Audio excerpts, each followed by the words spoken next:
Gapi dengan kualitas jelek, tapi bisa dijual dengan harga yang sangat mahal. Mau tahu caranya? Untuk pencinta Gapi, semua tentang Gapi ada di sini. Dapatkan tips dan trik yang dikemas dalam hiburan di TikTok Gapi_Indonesia. Follow Instagram Gapi Indonesia 111 untuk mendapatkan update dan info, serta Instagram gapiindonesia.catalog untuk melihat koleksi Gapi premium kami. Bagi para pemburu Gapi berkualitas, ikuti lelang di grup Telegram kami, serta hubungi WhatsApp agar selalu terhubung dengan kami. Banyak sekali yang mengeluhkan kalau harga Gapi itu hancur. Tapi kenapa di Gapi Indonesia kita masih bisa menjual dengan harga yang sangat baik? Contohnya adalah ikan ini, yang kita akan bahas secara detail. Apa mungkin Gapi dengan kualitas jelek, tapi kita bisa menjual dengan harga yang sangat mahal atau masih bagus harganya? Kita lihat jenisnya adalah Topaz Crown Tail. Jadi kita akan ambil jantan-jantannya untuk kita lihat lebih jelas. Untuk usia si Topaz ini masih 2,5 bulan sampai 3 bulan, jadi masih tergolong remaja. Dan di Gapi Indonesia memang berusaha menjual ikan dengan size remaja karena untuk daya tahan tubuh dan kemampuan adaptasi itu lebih bagus ya. Ini satu.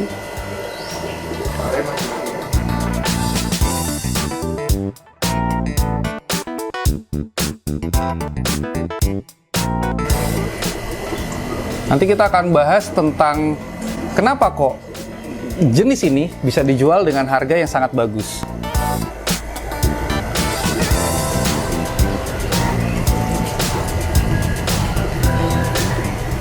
Untuk saringan yang saya gunakan ini adalah saringan khusus Gapi ya. Jadi untuk mencegah si ekor-ekor Gapi itu sobek, jadi kita menggunakan saringan seperti ini.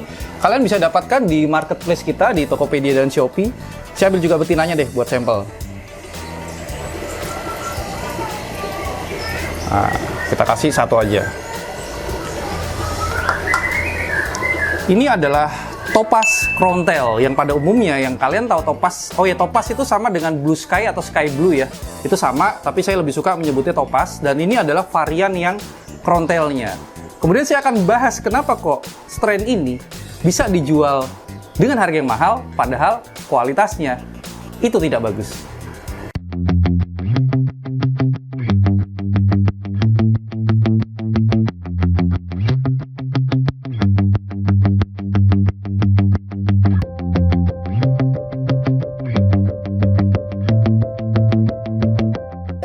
Kita bedah habis sekarang, kenapa kok ikan yang kualitasnya kurang bagus tapi bisa dijual dengan harga yang sangat mahal.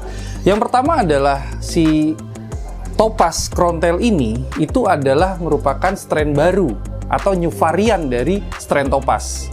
Topaz yang kalian tahu pasti kan kalau nggak Delta Tail dia Big Tail ya. Nah sekarang keluar yang Crown Tail-nya, itu yang pertama. Jadi ketika kita menemukan sebuah strain yang langka, sudah otomatis pasti harganya akan mahal. Tapi mungkin bagi sebagian kalian yang masih awam, kenapa kok ini dibilang kualitas kurang bagus nih ya? Ini kalau di channel saya, jadi saya itu tidak pernah menyembunyikan kekurangan dari produk saya, tapi saya selalu berusaha untuk kasih edukasinya. Crown Tail ini, Topaz ini, kalau kita lihat dari kualitas Crown Tail-nya, itu masih kurang.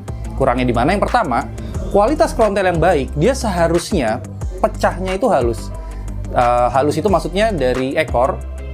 Walaupun kita lihat ada di sini tuh ada 3 jantan, kita ambil contoh yang paling jelek itu yang ini. Nah ini, yang saya tunjuk ini dia secara pecah di ekornya itu masih kurang halus.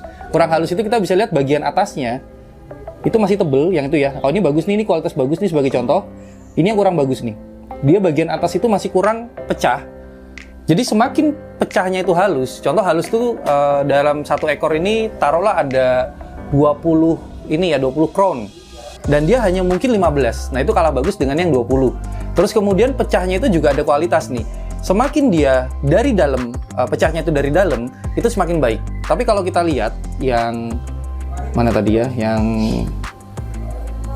ini nih, yang di bawah betina, dia pecahnya itu ada yang nggak sampai, bukan itu. Tadi ada yang lebih nggak dalam lagi, yang ini. Nah ini, kita lihat yang bagian atas, itu ada yang pecahnya nggak sampai pangkal. Jadi hanya sampai hampir di tengah. Nah itu, jadi kualitas crown, yang pertama adalah semakin halus, itu semakin baik. Yang kedua adalah semakin dalam, itu semakin baik. Dan yang terakhir, yang jarang diperhatikan oleh mata awam, ini saya bongkar juga di sini. Dorsal itu adalah sirip atas, itu seharusnya kalau krontel dia pecah. Dan yang terjadi di topas krontel saya itu belum pecah. Jadi secara kualitas krontel, dia kurang bagus. Saya mau bahas dulu tentang bagaimana cara mencetak si topas krontel. Yang jelas gini, setiap strain baru itu tidak didapat oleh sekali perkawinan silang. Ini di Gapi ya. Jadi kalau kalian mengawinkan silang antara topas dengan krontel jenis apapun, kemudian kalian kawinkan, itu tidak langsung jadi. Kalian akan mendapatkan mungkin hanya 1 ekor sampai 2 ekor strain yang kalian inginkan. Dan tugas kalian adalah membuat strain tersebut menjadi murni. Dan ini prosesnya panjang. Saya bilang panjang itu dia sampai tahunan, bahkan bisa sampai 2 tahun. Itu kalau dipegang orang yang sudah berpengalaman. Jadi kalau kalian belum ada pengalaman, saran saya, boleh belajar crossbreed, tapi kalau kalian ingin ikut dengan saya nih ya, berbisnis strain-strain yang baru, ya saran saya adalah beli aja langsung, karena ini tidak saya jual terlalu mahal. Kita jual di Gapi Indonesia itu hanya 150.000 per pasang. Untuk apa sih? Ya untuk membagikan kepada kalian-kalian yang ingin ikut memperbaiki strain ini. Jadi saya bilang, strain ini belum sempurna dari segi fisik, tapi dari segi genetik dia sudah strain atau sudah murni. Jadi untuk mencetaknya dia butuh waktu yang lama, itulah kemudian kenapa kok harganya mahal. Setelah jadi pun, ini masih perlu disempurnakan. Jadi mungkin ketika si topas krontel ini menjadi sempurna, prediksi saya harganya itu bisa sampai 500.000 atau bahkan sampai 1 juta per pasang. Jadi ayo kita bersama-sama, siapa tahu kalian lebih pintar daripada saya, kalian bisa mencetak yang sempurna dari pecah ekor sampai ke pecah dorsalnya. Dan ada beberapa strain yang dia awalnya mahal, terus kemudian nggak lama tuh harga jatuh. Nah, pertanyaannya apakah itu akan terjadi di topas krontel ini? Saya bahas dulu. Kita ambil contoh, 2 contoh ya. Yang pertama adalah albino koi red ear king koi, jadi yang keluar kingnya. Yang kedua adalah white koi. Nah, jadi buat kalian yang nggak tahu white koi, nanti saya akan bantu videonya. Kenapa kok si white koi ini ketika muncul itu di harga jutaan, tapi tidak sampai 1 tahun tuh harganya hancur? Ya, saya sebut harga aja, kalau di channel saya ini nggak ada yang tutupin. Sekarang hancur tuh sampai 100.000 per pasang. Pertanyaannya kenapa? Yang pertama, si white koi ini, dia sangat mudah dicetak. Jadi ketika kalian beli white koi, kalian breeding, itu akan menjadi white koi lagi. Terus yang kedua adalah dia sangat sulit disempurnakan, bahkan sampai detik ini, saya belum melihat white koi yang sempurna. Jadi yang tidak sempurna itu gimana sih? Masih keluar corak di badan, terus kemudian ekornya masih belum jadi ya. Kalau koi itu kan harusnya ketika di white koi, kepala dengan ekor itu warnanya sama. Kalau kita bahas si albino koi red ear, jelas dia kepala, ekor, dorsal, bahkan ear-nya itu sudah berwarna sama. Itu dikatakan sempurna. Sebuah strain baru, kapan dia bisa hancur? Ketika dia sangat mudah diproduksi.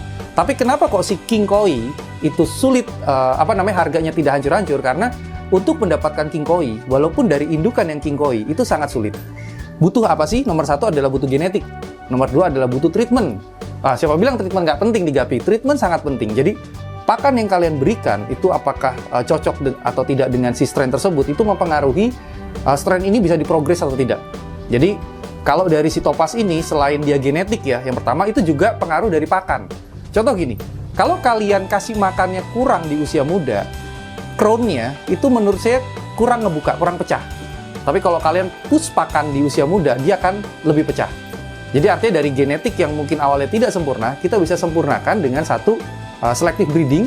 Yang kedua adalah dengan pakan yang baik. Tidak hanya pakan ya, tapi dengan pola pakan yang baik juga. Dan sekarang setelah kalian tahu kenapa kok strain yang secara kualitas kurang tapi bisa dijual dengan harga yang sangat mahal, ya kalian sudah tahu sekarang. Dan tugas kalian sekarang adalah, yuk kita hunting strain-strain yang punya masa depan itu cerah. Mungkin kita pakainya itu hukum kelangkaan ya. Jadi kalau kalian melihat si topas krontel ini masih langka di pasaran, bisa jadi itu adalah strain yang punya masa depan cerah. Maju terus, Indonesia.